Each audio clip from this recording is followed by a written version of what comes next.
Welcome to this week's edition of the Dakota Angler 2-Minute Fishing Report. Well, quite honestly, folks, looking at the calendar at middle of July, it's hard to believe that we're already there.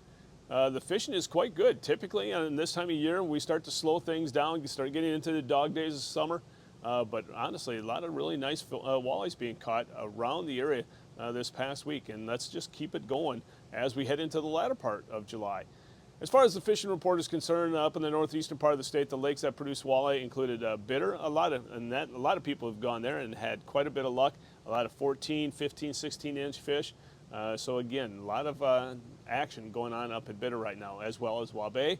North and South Rush, that's been another couple of lakes that people have been going to, as well as Minnewaska, and that's all within that chain of lakes area. And then also Hazelton, Reed, Big Stone, a few being caught there, as well as Drywood. Also Dry Lake by Clark, Oak, and then also Midland, and then Goose. Down the southeastern part of the state, the lakes that produce walleyes included Ponset, Dry Lake by Willow Lake, Thompson, a few being caught there, as well as Whitewood, Sinai, 81 ponds, and the big problem with 81 ponds is rather weedy and it's hard to get through the channel, but other lakes included Madison, a few being caught there, as well as Brant, and then Twin.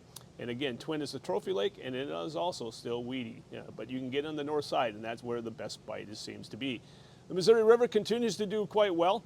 That's the whether or not you're going from Pickstown to Platte to Chamberlain, all the way up to Mobridge, but it seems like the slowest bite is around the Chamberlain area, even around the Platte area. It hasn't been doing that great lately. A lot of smaller fish. You get up on Lake Oahe, and that's the place to be. Now, lately, the past week, we saw a lot of nice perch being caught around the area, especially Ponset and Thompson. They've been doing fairly well.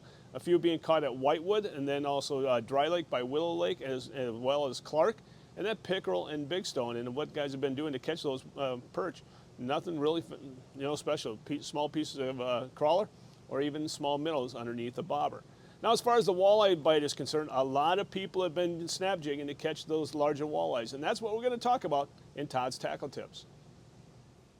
In this week's edition of Todd's Tackle Tips, we're going to talk about snap jigging, and the reason why is because that's where a lot of nice fish have been caught lately, and this time of year, it's really what the main presentation seems to be, whether or not you're trolling with them, or you're fan casting with them, or you're using your forward-facing sonar to put your Johnny on the spot, so to speak. But the main thing that you need to remember is to have the right type of baits. The most popular bait that people use for snap jigging is the Rapala Jigging Rap. And right now, the most popular color is either the Blue Chrome or the Juicy Lucy, and that's what this one is. This is the Juicy Lucy, and again, size 9 is one of the most popular sizes that people use. You can also use a size 7, but size 9 is going to be the bait of choice for me anyway when I'm out there snap jigging. Now, the other bait that a lot of people will use, and it's been getting a lot of popularity the past couple of years with Tom Boley, his video is the Hyper Rattle from Acme. Again, this is the Purple Descent, a very popular color. The nice thing about this is it makes it different from the Jigging Rap. It has a rattle in it. Now, Northland came out with a new one called the Pitchin' Puppet. This one right here, again, very popular size as well as color.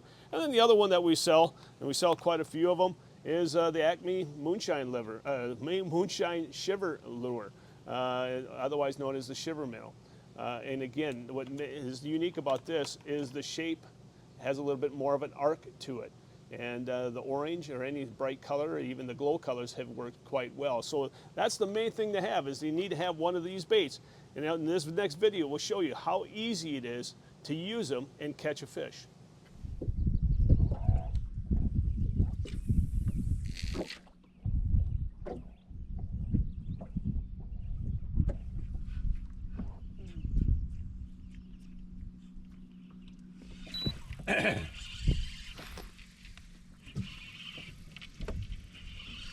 Be a walleye. Yup, giant.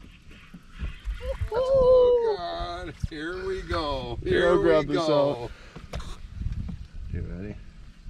Here we go. Is that on a jig or Jigging a Rap. The wraps in there? Yeah.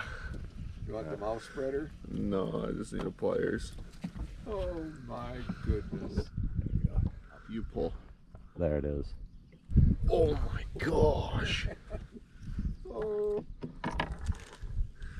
It's insane. I'm gonna Well, I think all of you would agree after seeing that video, Ethan made it look quite easy, and a lot of times it's not as easy as that. But the whole key in making it that easy is giving that bait the proper movement, the proper action. And the way you can do that is by snapping or jerking that rod back towards you. You cast it out, let it hit the bottom, and then snap the rod back towards you.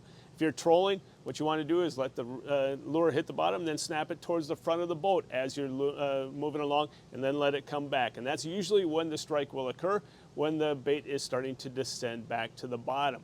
So the whole key is making sure that you not only you have the proper bait, but you'll need to have the proper strength of rod and proper action of rod. And there's a lot of rod companies such as Elliott, also St. Croix, that make a snap jigging rod. So you can just go look for the rod that says snap jigging on it.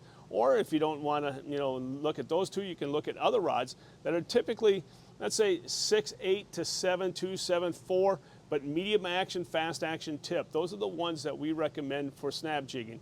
And we have plenty of them on hand here at the store. So if you don't really understand snap jigging, if you've never done it before and you want to try it, make sure you stop on by, because as you can see behind me, we have a great selection of lures that you're going to want to use on your next snap jigging trip, as well as the rods that we just got done talking about. And now it's time to take a look at a few photos that you sent in to me this past week.